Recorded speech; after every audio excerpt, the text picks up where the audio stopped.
first question. Tom, can you share how you rolled out the capability and drove excitement towards digital transformation in your team? Sure. So I think in terms of driving the excitement, a lot of that was around explaining the why for digital transformation. And that's really around, how we deliver AstraZeneca's bold ambition for 2030 with the 20 new medicines and increasing revenue to $80 billion. And at the same time as managing our cost base, we need to do something, very different. And one of the main drivers for that was the digital transformation. Also talked around, how for individuals, how that can help with, managing work-life balance better and also taking out some of the more, laborious work and use digital to get ourselves onto more value-adding activities. So that was the excitement. In terms of capability, a lot of different things that we've done. There's been a company-wide program to build AI and digital capability. Works bronze, silver, gold, platinum, I think now, to increase people's awareness and also ability as well. And then we've done things like lunch and learn sessions, which have been great to share best practice in one area with others, gives those people recognition, and for others, they can think about how they can apply that in their area or function, and had people in talking about how you could do things like, build your own simple agent. And the take up on those things has been, really, really excellent. Fantastic, great. Jan, I'll go with you with one next, and let's see if it's lined up correctly. So it's the one around the data quality. Is that the first one that you'd had for question? Fantastic, Indeed.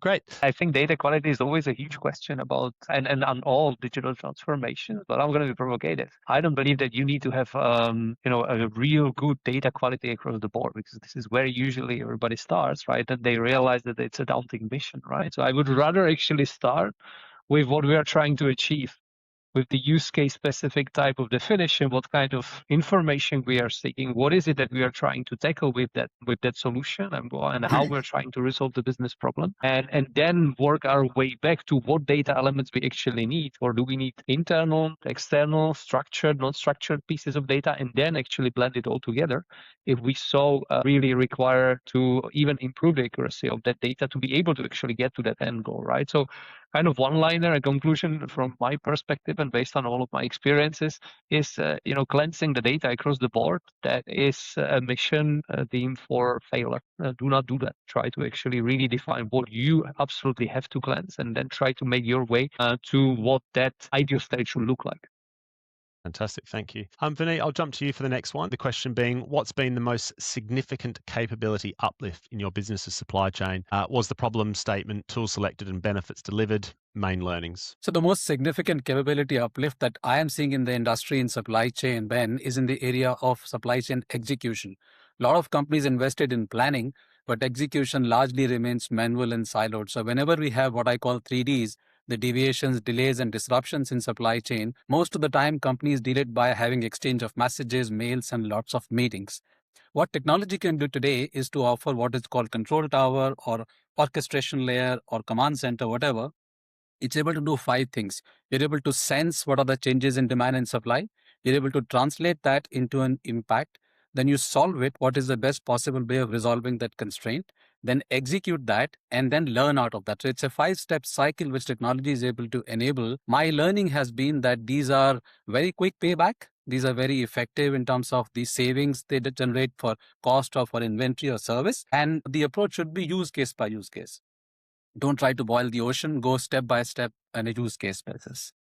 Fantastic, thank you. Tom, jumping back to you. How do you secure feedback and engagement from stakeholders when end users are busy with their day-to-day tasks and operations? Sure. So I think certainly in terms of, gain engagement, going back to sort of one of the previous questions was around, explaining the why it's important both for the company and the individual. But also as you're starting off on these, you're right, people are sort of stretched anyway. So I think it's important to have in the sort of portfolio of digital ideas that you've got is something that gives you a quick win in terms of sort of one, freeing up time, but also sort of demonstrating success at the same time as you're working on maybe longer, more complex activities. In terms of the feedback, I think key thing is making it easy for people. So definitely not longer surveys, but really for everybody to making sure you're going out there, as leaders, managers, going out there and asking people how things are going, and getting the sort of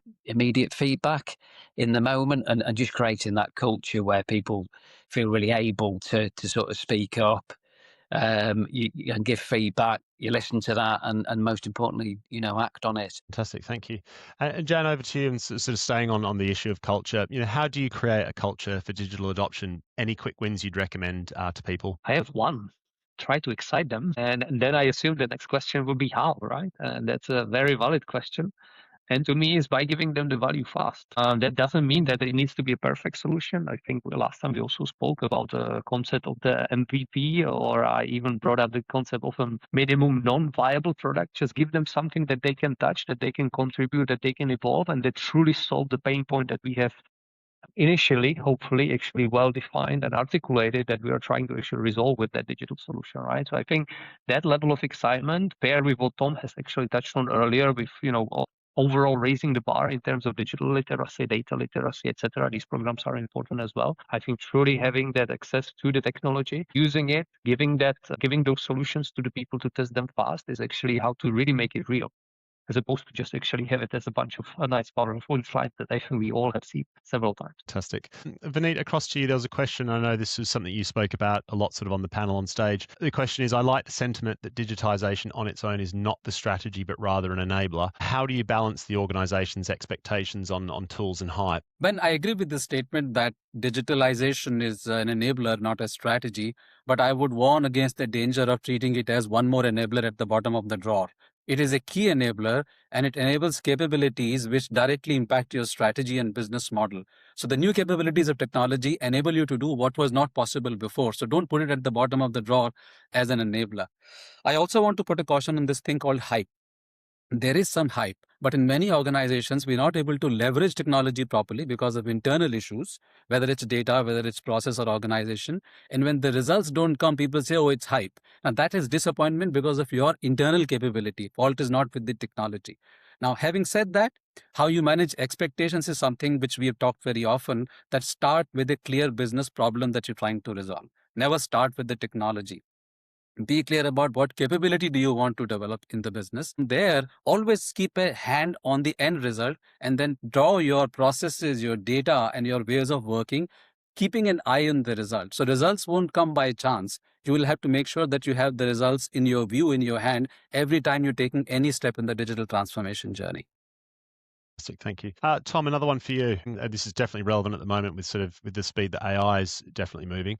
The question is, technology advancements occur rapidly. How can you be sure that the tech choices you make today will remain valid in the long term? I think the honest short answer to that one is you can't now. So I don't think we can be looking long term. Clearly, if you're putting in something like an ERP backbone, you're looking sort of 10 years out. But otherwise, I think the time frame certainly that I'm looking at for investments that come to me is much shorter. Maybe sort of 1 to 3 years, maybe that sort of order, and getting shorter all the time. So I think, for me, it's around the sort of speed that you can put tools in, speed that you can, get those benefits, and where you are going to, tech platforms, is making sure those are sort of flexible and agile, and move forward in sort of small steps all the time. Fantastic, thanks. I've got a next question for Jan and for Tom. Jan, I'll go with you first on this, and then Tom, get your thoughts after. Jan, do you believe that strong project management skills are essential for digital transformations, or can anyone facilitate these? It's a good question. I'm of the opinion that it is definitely helpful, because there is certain rigor that needs to be baked into any digital transformation approach.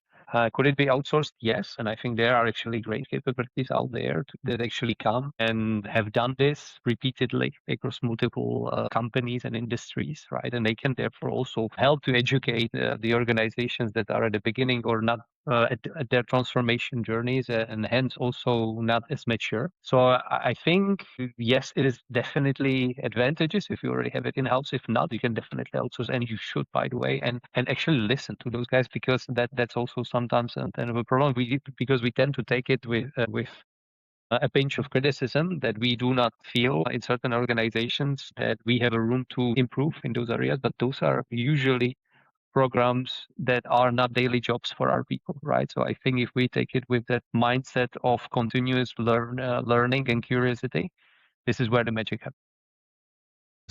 Tom, what would you add to that? Yeah, to the build. So you agree with Jan, and also I think it depends a bit on the project. So again, a big ERP platform. Yes, you need experienced, very capable project, leads or leaders, probably a team there. Smaller projects, yes, maybe, or maybe use the team who've got project management skills alongside their sort of day role as well. And I think probably the sort of project management skills that we're looking for are changing as well. Back to one of the early questions about the speed of change, that some of those key aspects now around agility, people who can be adaptive as the technology changes or the objectives change. Do need really, really strong change management as well as project management. And I think because there are so many opportunities there, need to be strong and help the teams with sort of prioritization as well, and a real focus on value delivery. And probably the final thing I'd say as well, and I'm seeing this already, is using tools like Copilot, etc., to help with the project management. It's amazing how much they can do. You still need the human in the loop, as it were, for some of it, but that those sort of tools can drive a lot of the project management activity as well. Fantastic, thanks. Got one question left for each of you. Vineet, I'll start with you. There was quite a sobering sort of fact that you put forward in the panel, that sort of 70% of transformations fail, and the question that's come in on that is given that, what do leaders need to do differently to ensure transformations engage the hearts and minds of the people in future change projects? I would begin by saying that to realize that transformations don't happen in headquarters. They happen in factories, they happen in distribution centers, they happen in the countries where the business is happening. So the key to success, and it's based on long experience that I've had over the years, is co-creation. Co-creation with the people who are in these places to make sure that you're doing three things together. One, why are we doing this transformation? What is the business reason? What are we going to do? And how are we going to do? More you co-create and it's owned by people in different geographies and factories, more successful it's going to be. The second thing I would say is that be aware that transformation impacts their roles, their responsibilities, their influence, and if I can be very straightforward, the power of various functions and various roles. So be sensitive to that. I'm not saying design everything around that, but don't try to push those issues under the carpet because they will start to stink. So it's important to be sensitive to all those changes. And third is reskilling. We sometimes take reskilling for granted. Sometimes we think that good people will anyway learn and they'll be able to operate. But reskilling has to be very deliberate, very planned, even for your good people. So that's the third point. Fantastic. Thank you very much. Yeah, a last question for you. Which decisions will my leaders no longer need to make sort of once this or a project, transformation project goes live? Also, they are not adding too much value. I think that should be the ultimate goal of any digital transformation, right? I think Tom touched on this and Vineet in a way as well, right? We strive to actually really prioritize and add the value, right? So if we are still caught up in the low value adding activities and recurrent types of work, right? Very manual, and there is something wrong. Fantastic. Thank you very much. And Tom, final question for yourself. With new software integration, feedback often doesn't reach management or gets disregarded down the line, causing disruptions. How would you prevent this? Sure. So I think, more generally, and this applies, beyond sort of software integration, it's about creating that culture where people, feel able to flag up, issues and opportunities, as well that they see. So I think that's key. Another one, and I think I learned this in my first management role at manufacturing site in Macclesfield, and we had a maxim there around sort of you said, we did, all around sort of following up when sort of staff raise issues and making sure you're really explicit around that. And then, another example was as we were rolling out OMP in AstraZeneca, quite intentional we had a program or an activity of leader Gembas. So, being really mindful leaders going out there, speaking to the teams, putting in place the tech projects and spending a good amount of time with those to see, what was happening, see what was working well, not so well, and then again, following up on that. Fantastic. Gentlemen, thank you very much. It was great to keep the conversation going. I said the amount of questions that we had, definitely testament to the quality of the panel and really good to get through those some of those today. So thank you.